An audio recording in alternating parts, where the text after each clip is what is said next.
centered staff throughout the country, throughout the world. So we put a draft statement together when it turned out there wasn't any, and we brought that back to the council and some other people, and then they had some suggestions for changes, and then we redrafted it, and we got some other suggestions, and we redrafted it, and we thought it would probably be better to finally get something out there and share it. And we saw an EDUCAUSE article on this topic by Matthea Marquart, and we invited her to serve as our speaker today. Matthea is the Assistant Dean of Online Education and an adjunct lecturer at Columbia University School of Social Work. She has worked with the school of their online campus since 2014, including creating an award-winning 5-week Institute on Pedagogy and Technology for online courses. And she's been working in online training and education since 2008. She's published extensively and presented extensively on online education. And I'll share some contact information with her in the chat, but I'll turn it over to Matthea. Thank you so much, John, and thank you, Nancy. And thank you, Alex, for the invitation. So I've got my SUNY mug here for in honor of today's session. I don't know how many of you also have these, but I feel a special kinship with SUNY. I think that you care so much about students, and the fact that there's 200 people here on a Friday right now, it's just amazing to me that you're taking the time to do this. So thank you very much. Yep, hearts for everybody. All right, so my thing about chat during a session is I think it makes it more fun. So I hope that you'll feel free to chat all throughout the session with each other, and I'll just check in periodically. And also feel free to tweet about it. And someone had asked earlier if it's okay to share the recording. Definitely feel free to share the recording as well.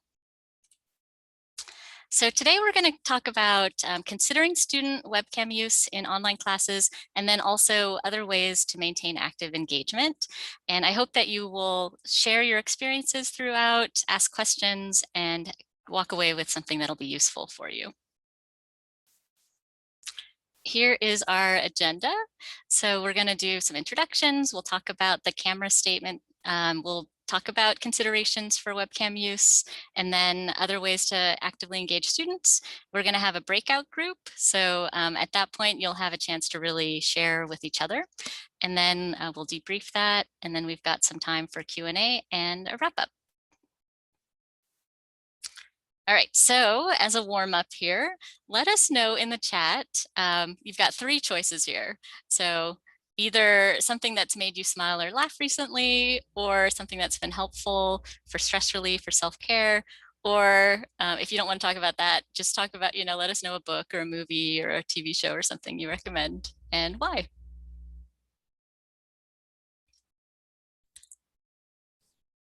I've got my eye on the chat. Also, let us know which number you're sharing.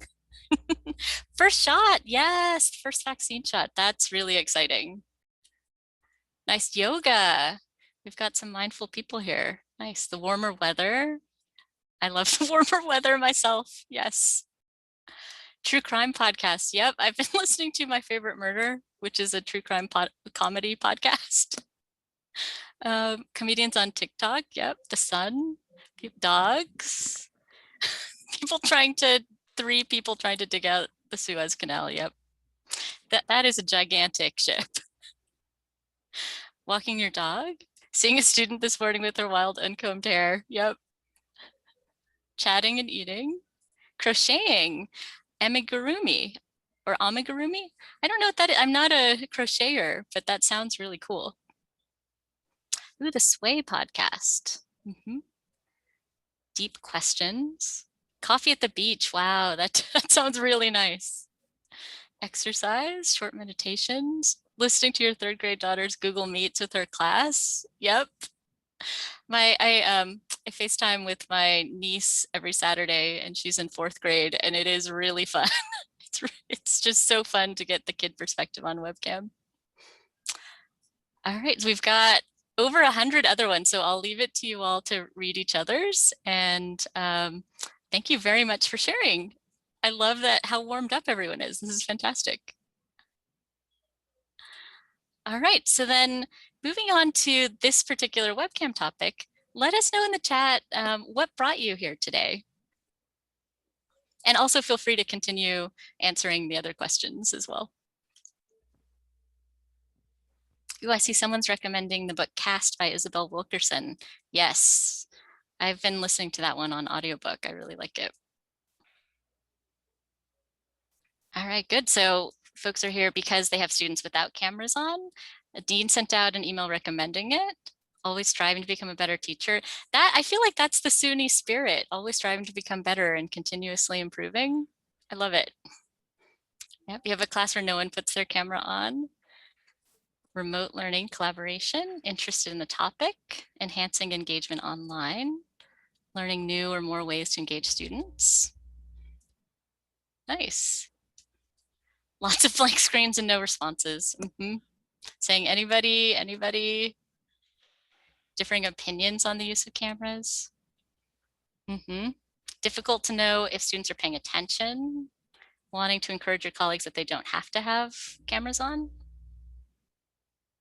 Great. All right, I'm scrolling through here and it seems like we've got some themes of either really wanting to see students or engage with students and know that they're there, or wanting to have alternatives to having webcam on, and then just general interest in continuous improvement, which I think is awesome. All right. And some of you get this question a lot. Great. Okay, well, I hope this will be very useful for you. And I'm going to queue up John, who's going to talk about the fact to camera statement. And I think that he will have a link in the chat for you as well. Yes, I'll just put the statement in the chat and you can look at it. I'm going to put it in as a copy link, so you'll have your own copy of it, and feel free to share that with your campuses. This isn't any sort of an official policy. It's just guidance that we came up with, and much of it is based on a policy that was adopted at City University. Great, thank you so much. I love that beach view too. It's so soothing. I've actually tricked my brain into thinking I was at the beach using that a couple times. It helps. Yeah. They don't react to your dad jokes. Yep. In the chat. Yeah. All right. So we've got a couple polls here. These are anonymous, so please share your genuine answers. And there are two questions here at the same time.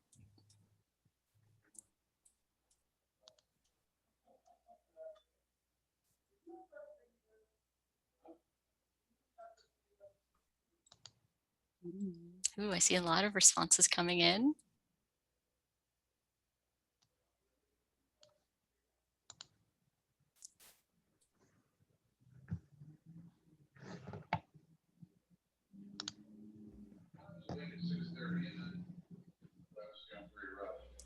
All right, we're at 200 people have voted, so we'll give it, I see people are still responding. So we'll give it another few seconds. All right, and then I'm going to leave it to Nancy to manage this, but can you show us the results, please?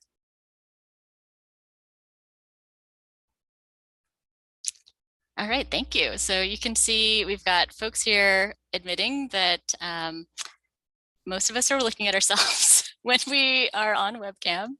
And you can see I have a wide screen, so my webcams are all over here and then my slides are right here right now. So if you see me looking over here, I'm checking you all out or checking myself out, one or the other. And over here, I'm looking at the slides.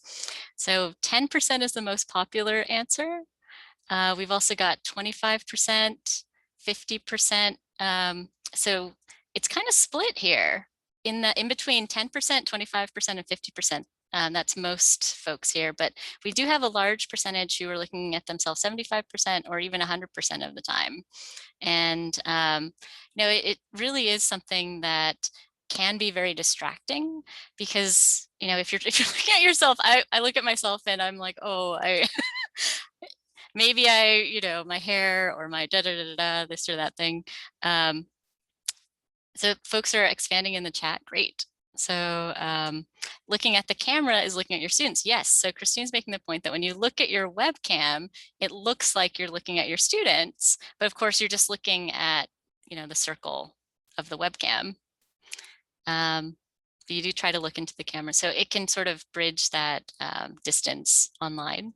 And then there's a difference between when you're teaching or when you're in meetings. Oh, good. Jamie turns off video self-view. That could be really helpful, actually. I'm a little too nervous about it. I just, what if I knock the camera to the side and then I'm showing the mess over here? So I'm too nervous to do it, but I think that's a really good strategy to help with concentration. Andrea, you look at yourself to ease your mind that at least someone's listening. Yep.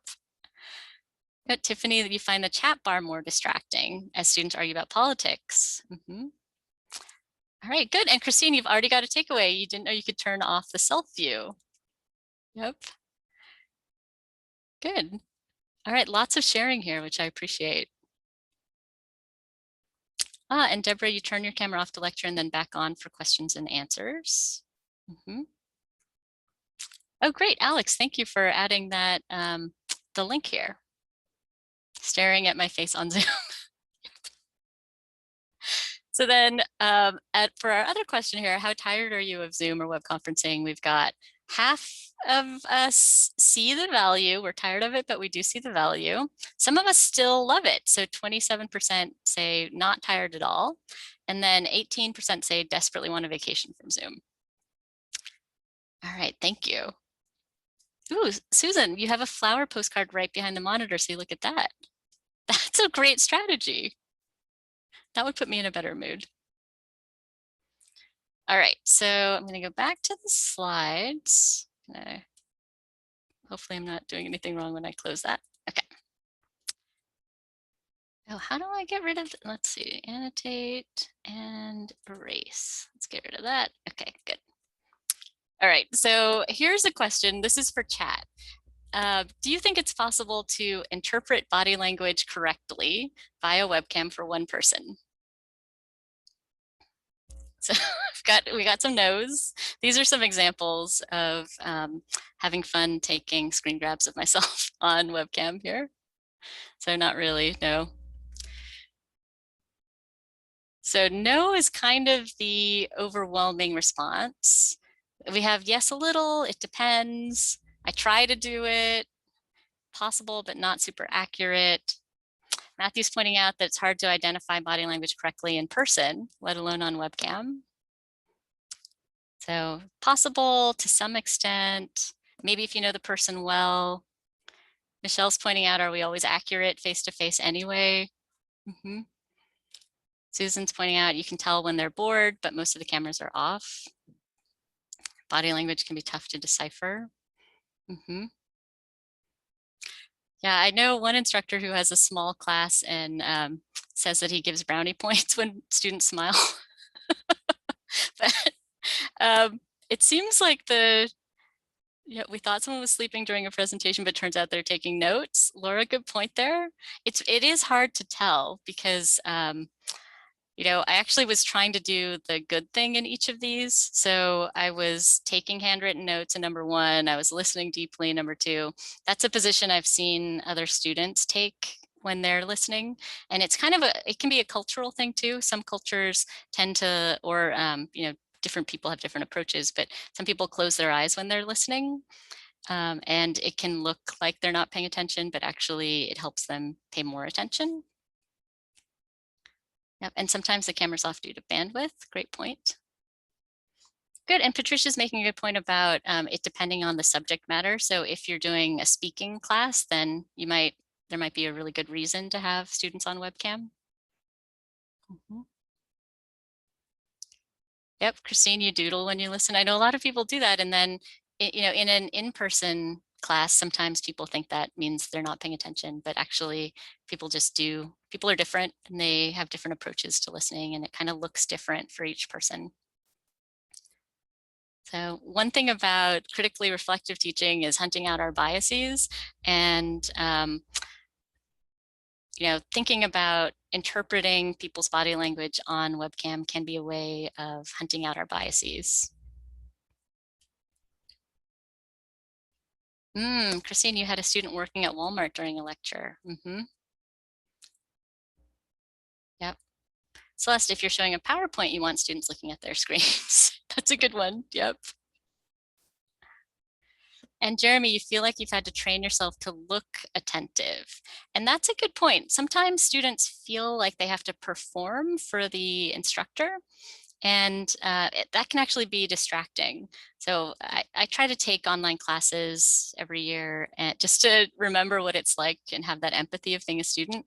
And I've had professors who kind of berate the class about, it looks like you're not paying attention or et cetera. And then students tend to like overly smile at jokes and act very engaged, or like they do a lot of nodding vigorously, or just generally performing, and that ends up taking away from their concentration on the material as opposed to making the instructor happy. So that's a good point there about training yourself to look a certain way on webcam for the benefit of the instructor or the person leading a meeting or something. Mm-hmm. It looks like you've seen some things on webcam. A student curling her hair at the bathroom sink. Yep. And yeah, sometimes we feel like we have to look engaged while we're in an online meeting, and that can be pretty tiring. So I have some resources here about Zoom fatigue, which I think is now officially in the dictionary as a new phrase from the pandemic. So there's a lot of articles out there, and if you were to look up Zoom fatigue, I'm sure there's a million more articles now. And the key points about this is that it's actually tiring. It saps our energy to constantly be looking at webcams, looking at ourselves on webcam, looking at our colleagues on webcam. It can make us feel self-conscious. It can make us concentrate on our appearance rather than the material. And it's really hard to interpret body language accurately unless, as some of you pointed out, you really know the students very well. Even, when I'm talking to my niece, I've talked to her every Saturday for a year on webcam, and sometimes she does something and I'll say, oh, did you just da-da-da, or did, and she just explains that I interpreted that body language completely wrong. So, even on a one-on-one conversation, that can be something that is hard to interpret. And if you're feeling Zoom exhaustion or Zoom fatigue, and this goes for your students too, it can be helpful if we take away some of that on-screen stimuli. So turning off webcams can actually help us concentrate or help us relax. And if you think about when I talk to family members on FaceTime versus when I talk to family members on just regular phone, it is I feel less drained when I come off a phone call as opposed to a FaceTime or a Zoom or a Skype, something that's web conferencing. And that's something that is being investigated and researched this year. And the consensus seems to be that if we're trying to do things on webcam or FaceTime, it just takes more energy. All right, I'm going to check in on the chat here. Alex, you're on top of sharing links. Amazing. Thank you. Mm-hmm. Great. And Michelle's pointing out neurodiversity too, neurodivergency. And that's something I've seen on Twitter recently, is folks who identify as neurodiverse saying that they are being criticized for their facial expressions on webcam. And then that intimidates them in terms of trying to pay attention to class because they're worried about what the instructor's thinking about them.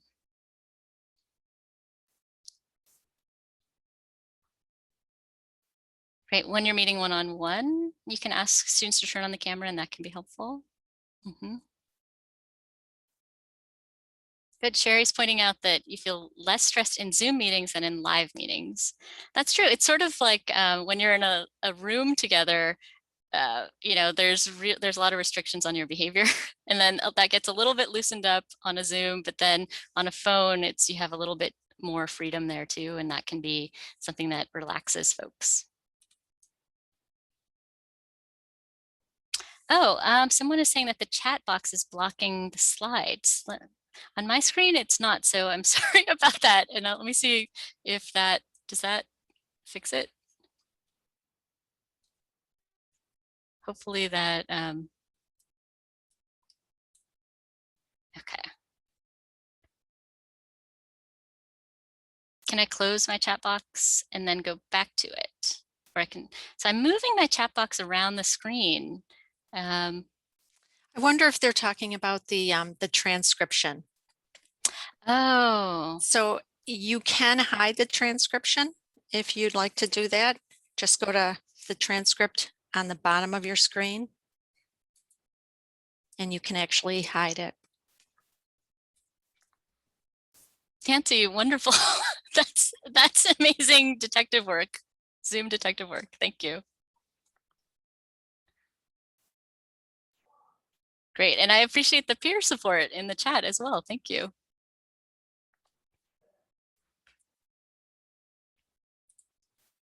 All right, great.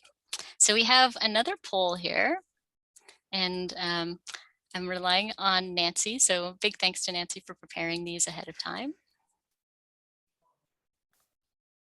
What a pain in my ass. All right, so I'm seeing the first two polls. I wonder, is there a button I should push to get to the, oh, let's see. Polling 2, here we go. So hopefully you see which of these impacts your students, and then there's multiple answer here.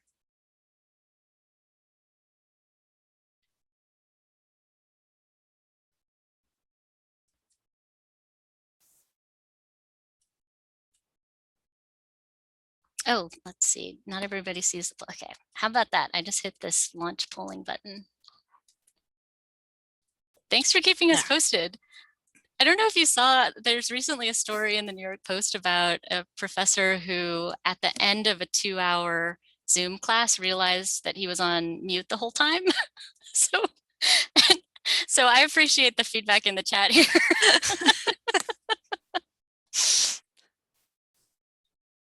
There were 6 or 8 students stayed the whole 2 hours too. I was really impressed with that.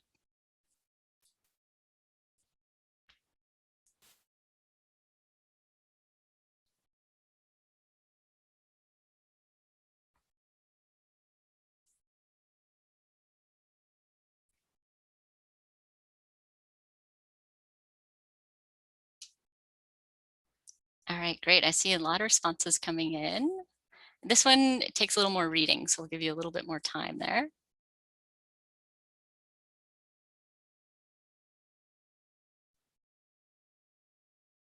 Kathleen, yeah, I think it would be really embarrassing because the professor that happened to wasn't even in the US and I read about it in the US. So I would have been embarrassed just in front of the class, but the person's embarrassed all over the place. And Adele, yeah, there's mysterious scribbles showing up on the slides, but I'll get rid of them after we close out the poll. Good. Catherine's sharing that you teach nurse practitioner students and they're all working nurses. So yeah, that does sound like a really hard year.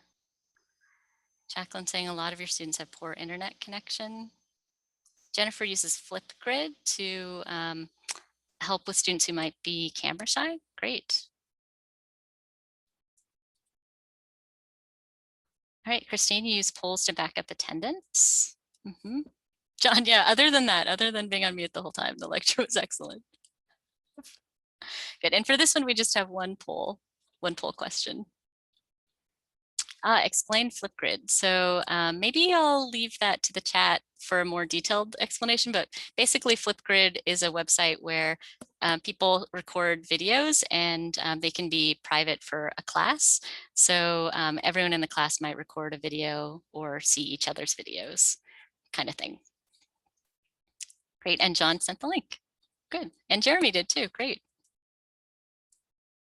I know some instructors use that for guest speakers. If there are guest speakers who can't come to class at a specific time, or if they want to have a lot of guest speakers or give students a choice of which guest speakers they listen to, they might ask a bunch of folks or a few folks, kind of like a panel, to each record a video. And then in Flipgrid, the students choose which one to look at, or they can look at all of them and then they can comment. Oh, Allison, great. For those interested in helping with broadband issues, the FCC is asking consumers to share their experience. And here's a link. Thank you. All right, so for your responses here on these questions, which of these impacts your students? So 69% say that you've got students who originally planned to take classes in person, but they're taking classes online due to changed circumstances. And that might speak to what technology they have available. So for example, we have a lot of students at our school that plan to come in person, so they didn't purchase, webcam, headset with mic, a more modern computer, those kinds of things. And then when classes went remote, we had to help them with figuring out technology, or they might have chosen to come in person because they like being in person more than they like being online, or they feel more competent being in person than they feel like they are online. So there's a lot of reasons for that. And, kudos to everybody who's adapting. 73% of you have students who have a shared living space and they don't have a private location for class. 68% have students who are sharing an internet connection. So especially folks who have children, for example, that are taking online classes for their kids and then their own online classes. It's a lot of people sharing the internet. Oh, thank you, Nancy. Yep. Okay, great. We don't see the polls. Okay. And so now it looks like you should see them.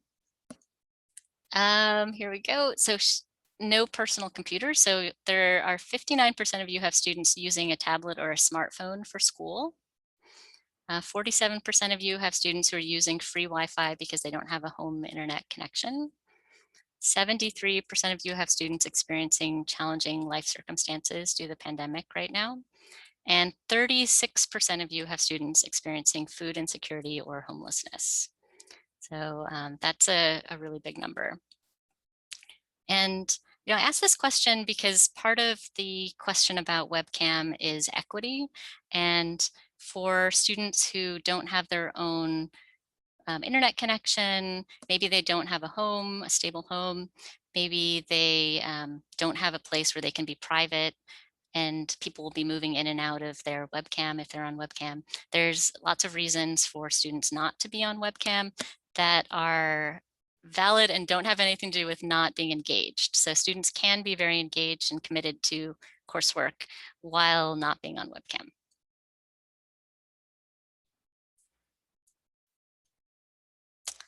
Yep, and Kelly's pointing out if you looked at all the students at any university, we would see all of these. Yep. Oh, can we share those results again? Here we go. All right, so I'm gonna move this over on my screen and then I'm gonna get rid of these annotations here. Eraser, there we go, eraser, great. All right, and then I'm gonna close the polls. And the results will have been captured in the recording if you wanna go back and look, I think, I'm pretty sure. All right, and Jennifer's making a good point. Work-life balance doesn't really exist right now for students or for folks working on courses too. All right, so thinking about equity, thinking about being compassionate with students right now, what are some equitable and compassionate uses of student webcam during class?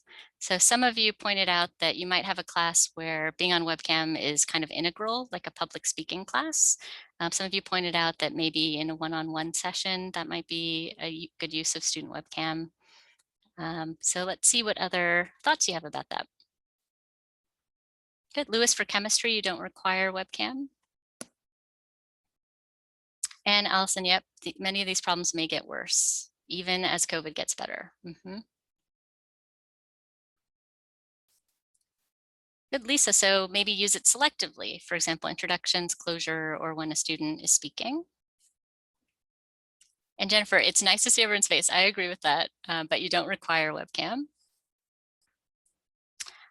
So folks are pointing out that sometimes webcams are required for online test taking, but that's been an emerging issue this year with students upset about data privacy and wondering what happens to the recording and what gets recorded and what audio is recorded.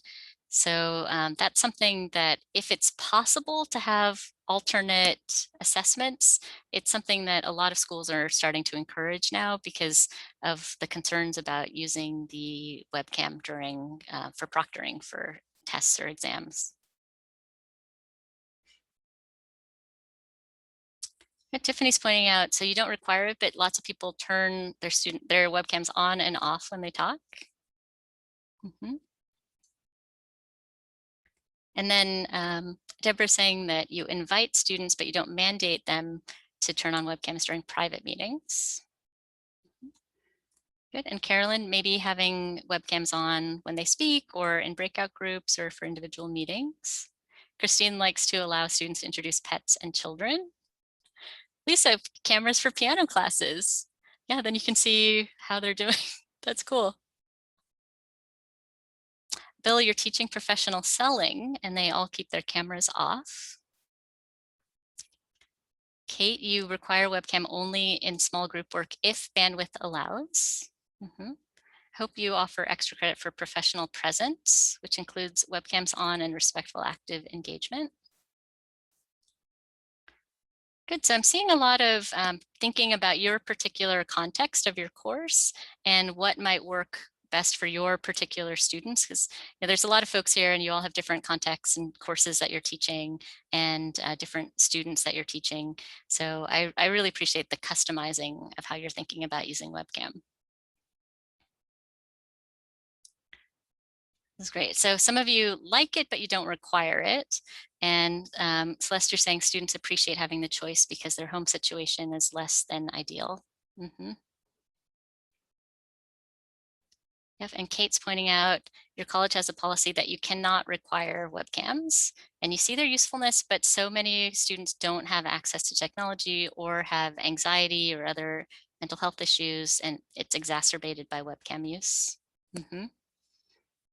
Great.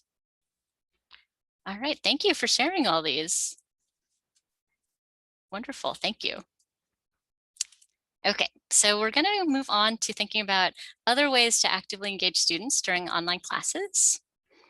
So we've got usually depending on what tool you're using, I know a lot of folks use Zoom, but there's Microsoft Teams or Google Meetings or Blackboard, I think has one too. So depending on your particular tool, you might have access to a bunch of different tools, including chat like we're using here today, polls like we've used, status icon reactions, like Alex gave me that heart earlier when I was talking about SUNY.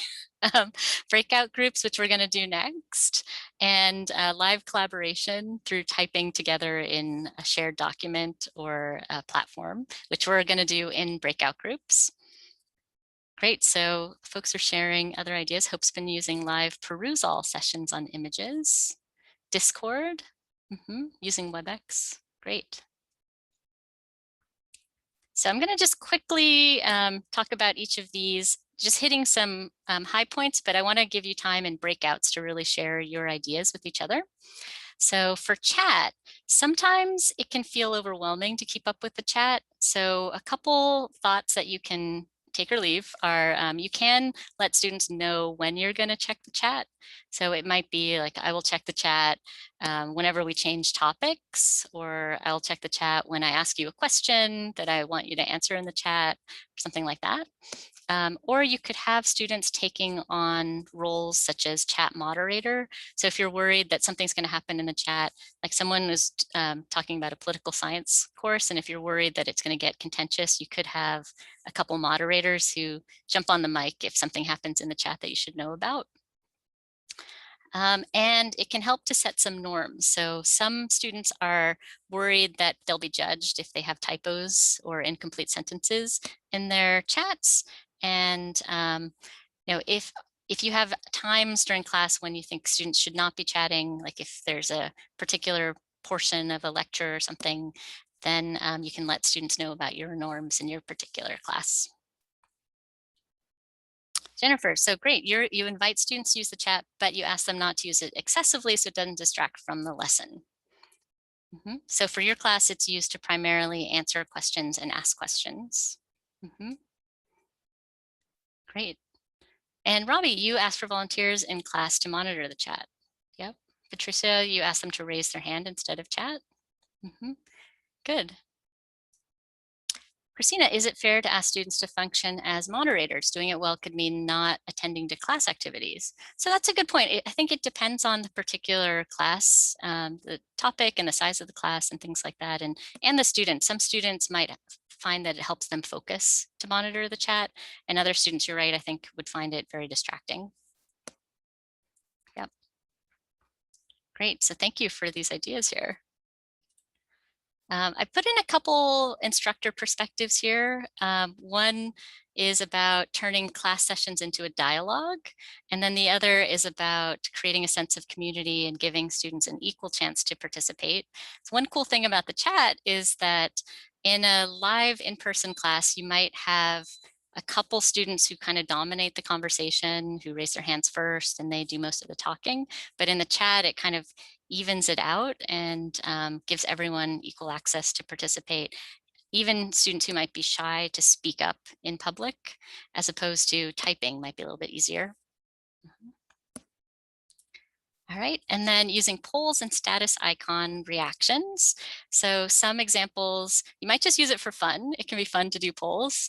You might use it for checking understanding or helping students clarify details, maybe getting feedback, or sometimes if you ask a discussion question and nobody answers, it might be because it's not interesting as they think that everyone thinks the same thing. But if you ask a poll question and then students can see that, oh, actually in this class, there's a variety of opinions about this, then it can spark a little bit more discussion. And one of my favorite uses of polling that I've seen is, I know one professor who would explain the final assignment and then do a little bit, go back to the class and do a little mini lecture and then ask a poll about the final assignment that she had just explained.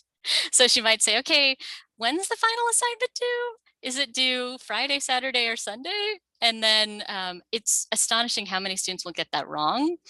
But having then been polled on it, then they understand. And it helps them clarify that. Or, how many pages are you supposed to write? Is it 4 to 6 or 8 to 10? And then once students get it wrong, they sort of feel more motivated to go back and review the instructions. One recommendation that I have about polls is sometimes we get kind of anxious about time and we forget to talk about the polling results. And then it sort of feels like, well, why do we just ask a poll? So we do recommend taking time to look at the results and discuss them even a little bit together. And some instructor perspectives about polling. You can use it to take the pulse of the class. Am I going too fast? Am I going too slow? You can help make the students active in participants in the class and kind of keep them alert. And it makes students feel like their opinions count. And you can also just do easy check-ins. Are you feeling, have you done this before? Have you had this or that experience that we're talking about now? That kind of thing. All right, and for breakouts and live collaboration, so you might be having discussions in breakouts or group work or case studies, role plays. And a couple recommendations are having a backup plan for students without mic access. So most of the time, students who don't have mic access can still hear. And so they might be participating in the chat in these breakout groups. And it can be helpful to identify roles so that students know who should be doing what, like note taker or facilitator, to make sure everybody's voice is heard or that kind of thing. Here's a couple quotes about, or a few quotes about breakouts and live collaboration. So we have the perspective that breakouts increase student engagement. And I think I saw that in the chat earlier, that breakouts can really give students like a little bit of a wake up to dive into the content. And having students collaboratively build and edit a living document can really create a sense of immediacy as opposed to looking at slides. Oh, Richard uses it for speed networking. Yep, and Michael keeping breakout groups small to optimize participation. Great. All right, so speaking of breakouts, we're going to go into breakouts. And another thanks to Nancy for managing all this.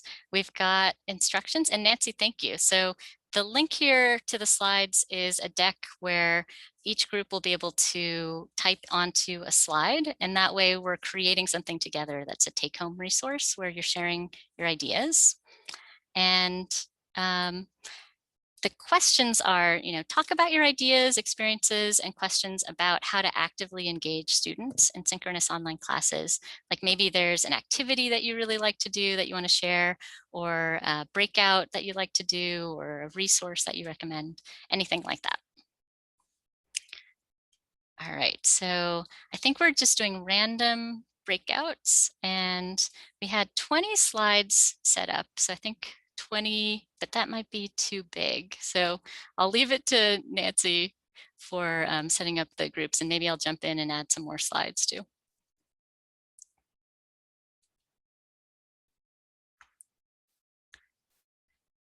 Good, and Roberta is pointing out, encourage learners who might not have a mic to connect with a phone for the audio component. So landline or cell phone, that's a great point.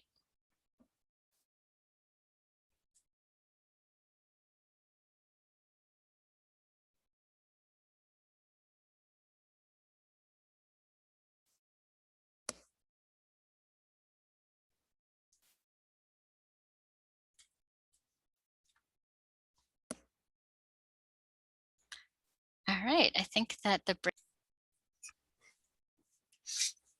I'll put this SUNY Online shout out here in the recording. That's great.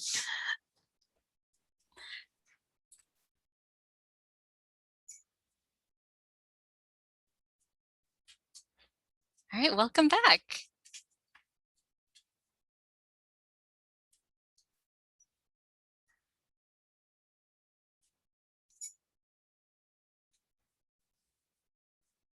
Great, it's great to see folks returning. And it was fun to look at the slides too, to see the notes that you were taking. Thank you for that. All right, so we're keeping an eye on the time. It's 12:50, so we've got 10 more minutes together. So for the debrief for the breakout, we're just gonna ask in the chat, let us know some highlights from your discussions. And you can also jump around in the slide deck and look at the other group's notes as well.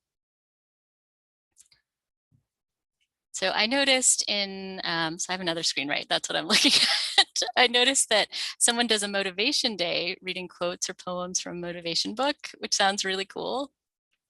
And there were some ideas about interviewing each other in class, using different technologies, while also balancing that it can be stressful to learn a different tool every week. So using different technologies, but in moderation, I guess.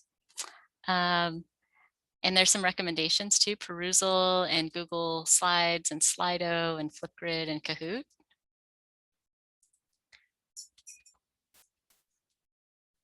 Good, and so I'm seeing offering to let students stay after class to ask questions. Polling has proven to be really valuable. Oh no, some folks didn't see slides. Here, I'll put this. Let's see if we can put the link in the chat. Here we go. Oh, good. And Maureen's sharing flippity.net, which is a really cool name. I have not seen that tool yet, but I will check it out. Good. Discussing the balance of using additional tools with using the LMS, tech tools with a purpose. Great. Someone still has a question. How best to engage students who are inclined to log in and walk away? So that's a good one. I think first, there's some students are just going to have a lot on their plates. Someone mentioned earlier they had a student joining class from their job.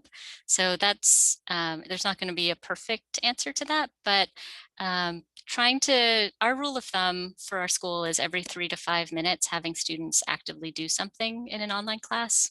So if they're actively answering polls or answering a question in chat or being in a breakout or doing a role play together or that kind of thing, that can sort of help with the walking away. But there is something that can be, some students just might walk away or they might fall asleep or something. It's a pretty stressful time. Actually, at our school, we piloted this semester only a 3 self-care absences policy where students can be absent up to 3 times without it impacting their grades, and they don't have to explain why they're taking a day off from class. They still have to do the homework and they have to make up the class and look at the recording or the slides or something like that. But that's something that, just acknowledging the challenges that folks are dealing with now.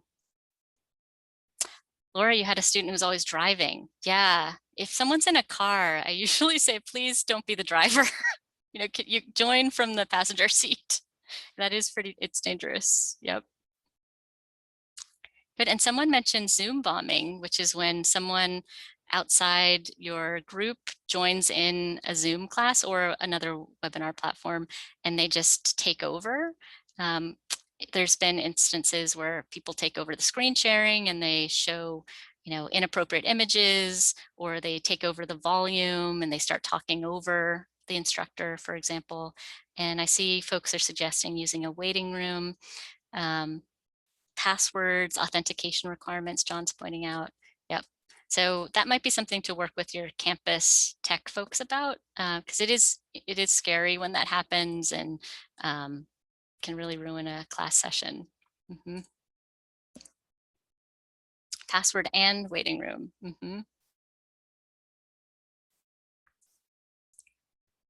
All right, so our last 6 minutes, we're going to go to some Q&A. If you've got questions, burning questions that you've still got in your mind, let us know in the chat, or keep letting us know in the chat. And also feel free to respond and share ideas with each other as you've been doing. Good, so Mele is saying requiring only logins with college email can help with Zoom bombing. Yep. Yep. Sarah, thanks for joining us. You had a student who was protesting racial injustice during class Zoom. And, I think there can be silent ways to do that and disruptive ways to do that. Like if someone wants to be on webcam with a political message or something, that might be a way to protest without interfering, or if they want to share resources in the chat or something like that. But it sounds like they were working with their faculty member, which is great.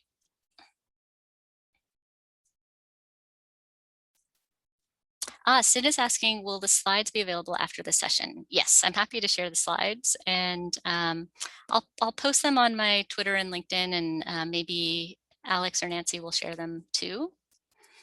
Can faculty require webcam use if they record the class sessions? Celeste, so that's a good question. At our school, all the students have to sign a media release to be recorded, and if they don't want to sign the media release, then they don't have to be on webcam or mic the whole class. So that's something that's happening, that's a concern that's coming up a lot more these days. Thank you, Richard. Ooh, Kelly, you're willing to create a Facebook group about this topic. Awesome. I would join, except I'm not on Facebook, but I love the idea of doing that. Thank you. Oh, Jeremy, the protest was a large protest downtown. Like maybe they were live streaming the protests. That's a cool use of live class time to sort of bring the class into something. James, you require a chat response near the end of each class to check presence. Carolyn, thank you. Good, Abby, at the end of this webinar, could you save the chat and share that with everybody? Lots of great links were shared. So I'll defer to Alex and Nancy about that, but I think that's possible. Great. All right, we have a question about engaging in real-time writing exercises, posting shared comments to a Google slide or hypothesis. So you give folks something like 15 minutes. A few who say they can't complete an exercise can slow down or disincentivize the whole experience for others. So if you're using class time to do a real-time writing exercise, I wonder if that might be something you could do towards the end of class to think about, like some people are fast writers and some people are slow writers. And that way some people can take extra time if they need it to do the writing assignment.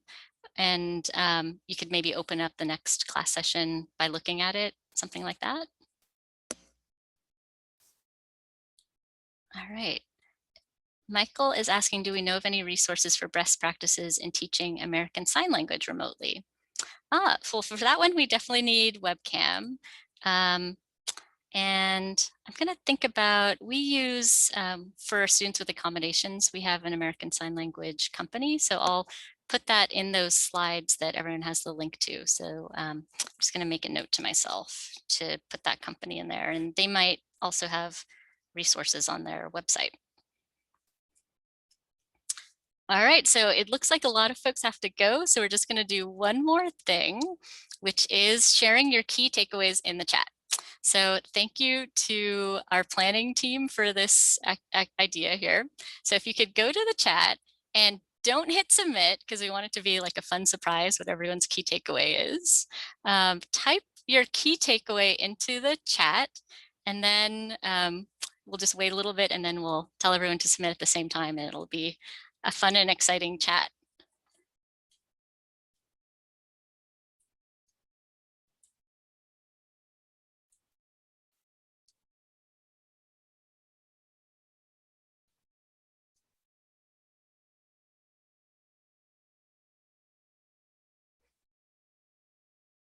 All right, so in 3 seconds, if you want to hit submit. All right, 3, 2, 1, submit.